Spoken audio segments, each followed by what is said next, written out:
Hello everyone. आज हम कृतिका का पाठ माटी वाली पढ़ने जा रहे हैं।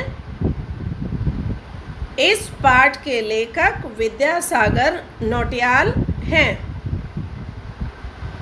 विद्यासागर नौटियाल जी का जन्म सन 1933 में उत्तराखंड के टिहरी जिले के माली देवल गांव में हुआ था।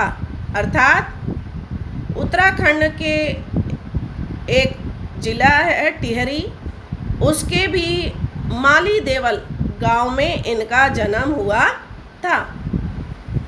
इन्होंने उच्च शिक्षा 12 वर्ष में प्राप्त की। अर्थात जब ये केवल 12 वर्ष के थे तब इन्होंने उच्च शिक्षा प्राप्त कर ली थी। इन्होंने अपनी कहानियों में पहाड़ी जीवन का यथार्थ चित्रण बड़ी कुशलता से किया है। अर्थात इनकी कहानियों में पहाड़ी जीवन का चित्रण किया जाता है। इनकी कथा भाषा में स्थानीय मिट्टी की खुशबू रची बसी है कि इनकी रचनाओं में से मिट्टी की खुशबू आती है।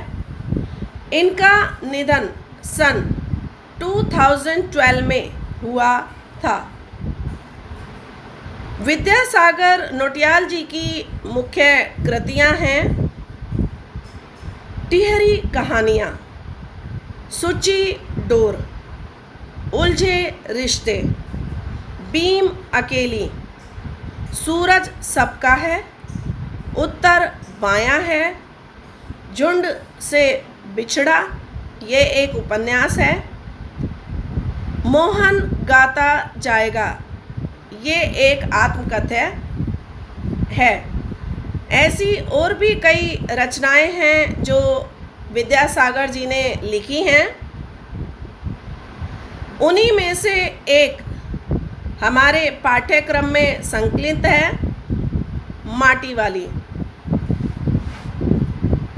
माटी वाली कहानी में विद्यासागर जी ने विस्थापन की समस्या से श्रमिक वर्ग को किस तरह जूझना पड़ता है, इसका बड़ी ही खूबसूरती के साथ चित्रण किया है। इसका संवेदनापूर्ण मार्मिक चित्रण देखने को मिलता है। माटी वाली का टिहरी शहर में व्यवसाय कैसा था वो हम पढ़ते हैं। माटी वाली नाटे कद की एक हरिजन बुढ़िया है जो घर घर में लाल मिट्टी पहुंचाती है। उसका कोई भी प्रतिद्वंदी नहीं है, यानी उसके साथ कंपटीशन करने वाला कोई भी व्यक्ति नहीं है। मात्र ये एक ही महिला है जो लोगों को लाल मिट्टी पहुंचाती है। कोई भी घर ऐसा नहीं है जहां वह मिट्टी बेचने ना जाती हो। लोगों को रसोई और भोजन कर लेने के बाद अपने चूल्हे चौके की लिपाई के लिए लाल मिट्टी की आवश्यकता होती है। अतः हर घर में साफ लाल मिट्टी की आवश्यकता पड़ती ही है।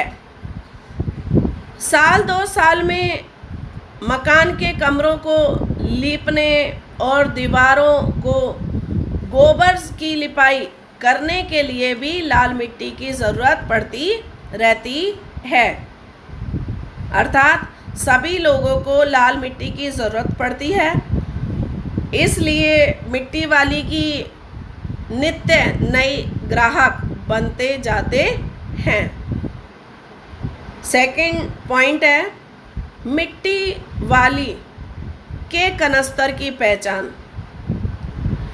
मिट्टी वाली अपने सिर पर फटे पुराने कपड़े की डिल्ले यानी जो रोल बनाया जाता है बना लेती थी, जिस पर वह अपना चिकनी मिट्टी का कनस्तर टिकाए रखती है। उसके ऊपर किसी ने भी ढक्कन लगा नहीं देखा। कनस्तर के ऊपर हिस्से को काटकर फेंक देती है, जिससे उसे मिट्टी भरने और उतारने में सुविधा हो सके। अगर कनस्तर का ढक्कन नहीं काटेगी तो उसे मिट्टी डालने में और फिर कनस्तर को सिर पे रखने में परेशानी होती थी। इसलिए उसके सिर पर इस कनस्तर को देखकर दूर दूर के लोग इसे दूर से ही पहचान लेते थे। तीसरा पॉइंट है मिट्टी वाली का रोटी छिपाना। एक दिन माटी वाली शहर में मिट्टी बेचने के लिए निकली। रास्ते में एक छोटी लड़की कामिनी दौड़ती हुई उसके पास पहुंची और उस लड़की ने माटी वाली को अपने घर आने के लिए कहा। घर की मालकिन ने माटी वाली को मिट्टी का कनस्तर घर के आंगन में उतारकर रखने के लिए कहा। उसने माटी वाली को 2 रोटियां खाने के लिए भी दी। उसने एक रोटी अपने सिर पर बंधे जो कपड़े का डिल्ले था जिसके ऊपर वो कनस्तर रखती थी, उसके एक कोने में बांध ली और स्वयं झूठ मूठ वैसे ही मुंह चलाने लगी जैसे रोटी खा रही हो। वास्तव में उसने अपने पति के लिए एक रोटी छिपा ली थी। यह रोटी देखकर उसका पति प्रसन्न हो उठता था। इसका पति कोई काम काज नहीं करता था, उसकी हेल्थ सही नहीं रहती थी, वो बिस्तर पर ही रहता था, यानी पति अपनी पत्नी पर डिपेंड था। 4th पॉइंट है मालकिन की पुरानी वस्तुओं से लगाव। मालकिन ने उसे पीतल के गिलास में चाय दी। वह चाय को बहुत अच्छा साग बताती है।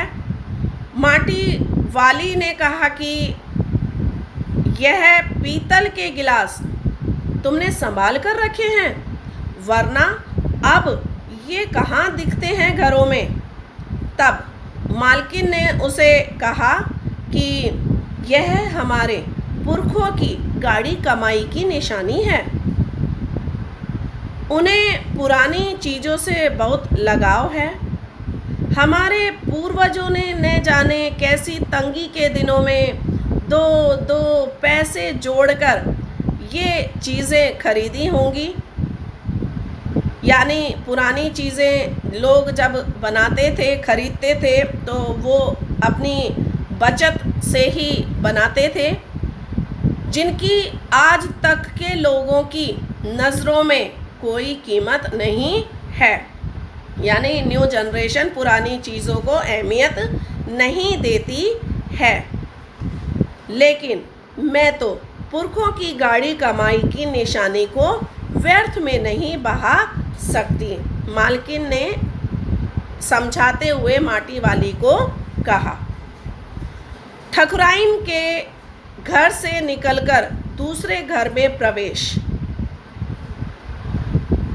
ठकुराइन के घर से प्रस्थान करने के पश्चात बुढ़िया को अगले घर में मिट्टी ले आने का आदेश था। यानी पहले उन्होंने मालकिन के घर में लाल मिट्टी दे दी, उसके बाद नेक्स्ट वाले घर ने भी उन्हें मिट्टी लाने के लिए कहा। साथ ही उसे वहाँ भी 2 रोटियाँ मिल गई। उसने उन दोनों रोटियों को भी गठरी में बांध कर रख लिया। बूढ़े की खुशी के लिए उसने इस सामाजिकता की उपेक्षा करते हुए भी रोटियां रख ली। इस प्रकार आज बुढ़िया के पास कुल मिलाकर 3 रोटियां जमा हो गई थी। अब वह घर की ओर निकली। नेक्स्ट पॉइंट है माटी वाली की दिनचर्या तथा रास्ते में पति के बारे में सोचना। माटी वाली का गांव जहां वो रहती थी, वह गांव शहर से बहुत दूर था। तेज चलने पर भी घर पहुंचने में उसे 1 घंटा लग जाता था। वह प्रतिदिन अपने घर से सुबह जल्दी ही निकल जाती थी और पूरा दिन माटा खान, ये एक खान है जहाँ से माटी वाली मिट्टी खोदती थी और अपने पीपे में कनस्तर में भरकर लाती थी। तो वहाँ से मिट्टी खोदती और फिर अलग अलग घरों में लाल मिट्टी को पहुँचाती थी। इसी में पूरा दिन निकल जाता था। घर पहुँचने से पहले रात होने लगती थी।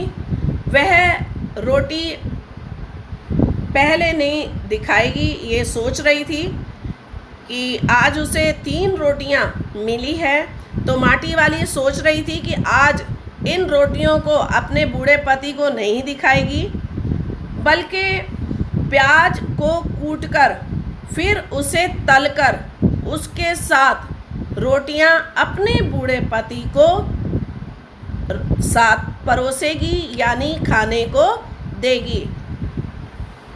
यानी आज वो खुश थी कि अपने बूढ़े पति को सिर्फ रोटी खाने के लिए नहीं देगी, साथ में प्याज भी देगी। नेक्स्ट पॉइंट है माटी वाली के पति की मृत्यु। आज बुढ़िया ने विचार ही किया था कि वह बूढ़े पति को सूखी रोटी नहीं देगी, बल्कि रोटी के साथ प्याज भी तलकर देगी। रास्ते में घर जाते समय बुढ़िया ने पाव भर प्याज खरीदे थे, परंतु वह जैसे ही घर पहुंची तब पता चला कि अब उसके बूढ़े पति को ना तो रोटी की ज़रूरत रही और ना ही तले हुए प्याज की। अर्थात उसने बूढ़े पति ने कोई भी रिएक्शन नहीं दिया जब बुढ़िया घर पहुंची तो, क्योंकि प्रतिदिन बूढ़ा पति मिट्टी वाली के पाँव की आहट सुनकर हमेशा चौंक उठता था, परंतु आज वह नहीं चौंका था।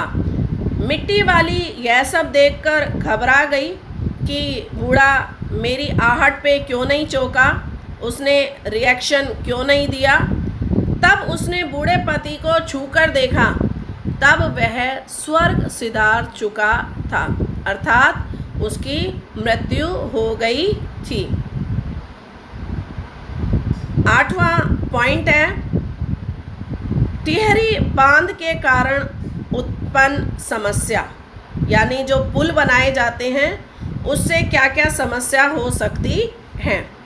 माटी वाली की विस्थापित होने वाले लोगों के साथ पुनर्वास अधिकारी के पास पहुंची, जिनको बांध बनाने का कॉन्ट्रैक्ट मिलता है उनके पास गई। तब अधिकारी ने उससे घर के कागज़ दिखाने के लिए कहा। उसके पास कोई भी कागज़ नहीं था। अधिकारी चाहता था कि इसके मकान के कागज़ अगर मिल जाते हैं तो हो सकता है सरकार की तरफ से सहायता मिल जाए, लेकिन कागज़ ना होने के कारण सरकार सहायता नहीं दे पाई उन्हें। माटी वाली को चिंता हुई कि बांध यानी पुल बनाने के बाद वह क्या खाएगी, क्योंकि टिहरी बांध ही एक ऐसा ज़रिया था जहां वह मिट्टी लाकर बेचती थी। यानी ये वही जगह है जहां से बुढ़िया मिट्टी खोदकर लाती थी और फिर बेचकर अपना पेट भरती थी। अब तो बांध बन जाने पर मिट्टी का व्यवसाय उसका बंद हो जाएगा। टिहरी बांध की 2 सुरंगें के बंद होने से शहर में पानी भर गया। शहर में भगदड़ सी मच गई। लोगों के घर बाढ़ में डूब गए। और साथ ही सारे शमशान घाट भी डूब गए। लोग शहर छोड़ छोड़कर जाने लगे। माटी वाली अपनी झोपड़ी में बैठी रही। वह हर आने जाने वाले से एक ही बात कह रही थी कि गरीब आदमी का शमशान नहीं उजाड़ना चाहिए, क्योंकि अब उसके पास रहने और खाने का कोई भी जरिया नहीं था। विस्थापना का मतलब होता है एक स्थान से हटाकर दूसरे स्थान पर स्थापित करना। सरकार जब कोई भी नया प्रोजेक्ट के लिए देती है, बनाती है, जैसे पुल के बारे में ही इस लेसन में बताया गया है, तो उससे उत्पन्न लोगों को प्रॉब्लम होती है। तो यहाँ बुढ़िया का व्यवसाय ही लाल मिट्टी था, लाना था, लेकिन अब उसके पास कोई भी व्यवसाय नहीं रह गया था पुल बनाने के कारण। अपने मूल स्थान से उजड़कर दूसरे स्थान पर मजबूरन बसने के लिए जाना ही विस्थापन कहलाता है। वर्तमान में यह बहुत बड़ी समस्या है, क्योंकि बड़े बड़े बांधों एवं विशाल उद्योगों की स्थापना से अनेक लोगों को अपने मूल स्थान से विस्थापित होना पड़ता है। इस तरह विस्थापित होने की पीड़ा उस व्यक्ति के लिए मृत्यु होने के समान होती है।